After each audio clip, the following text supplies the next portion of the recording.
Here we're going to tie a little hopper pattern called the Chaos Hopper. First thing I'm going to do is just start my thread.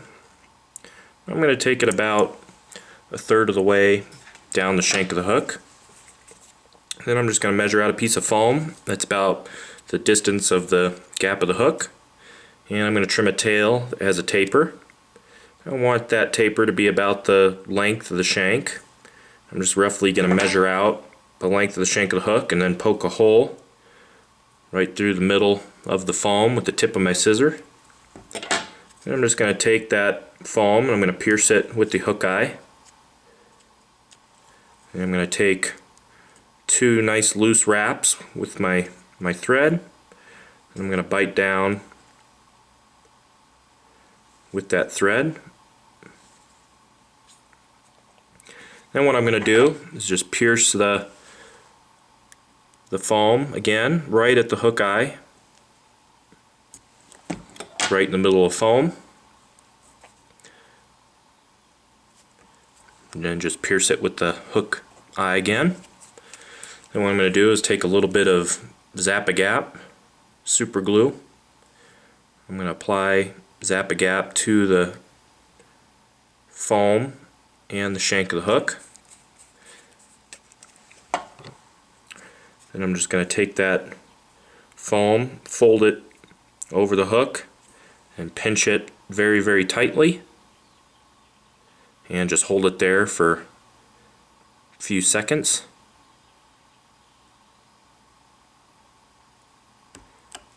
Got a little bit of my fingers. Now we should be glued. Now I'm going to take a nice loose wrap with my thread again. And I can trim out that back end of foam. Now we're going to trim the head. I like a little bit of an angle. Angling back. Do that on each side.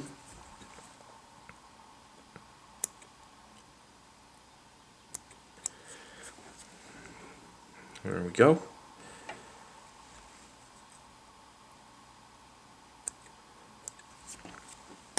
Now the next thing to do is tie in the wing. For that I'm going to use a little bit of brown Parapost.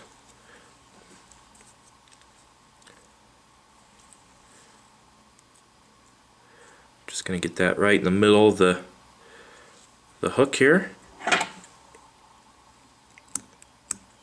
Trim out the tip. Trim the tail to the length of the body.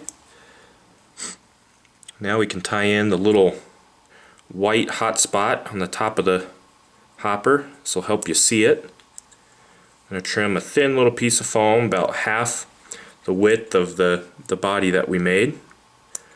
And we'll notch it just like I did the tail. I'm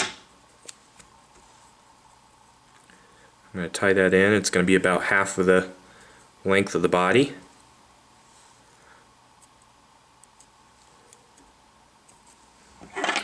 I'll trim out the top of it.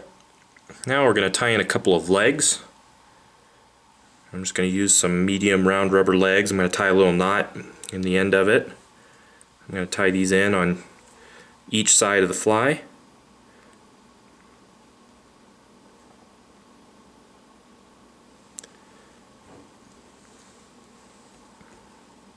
I want the knot to be about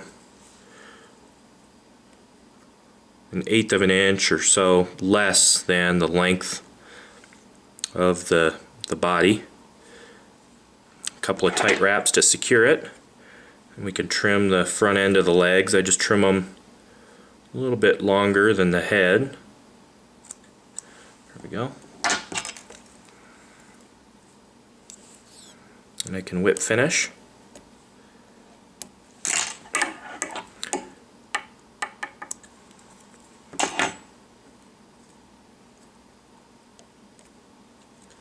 I can trim the back end of my legs. And you can add a little bit of super glue to the underside of the hopper. That'll help keep it together. That's a pretty simple little hopper pattern called the Chaos Hopper. You could tie it in a lot of different colors. This is kind of the more natural color, brown and tan. And you can find all the materials for this fly along with recipe information at intheriffle.com.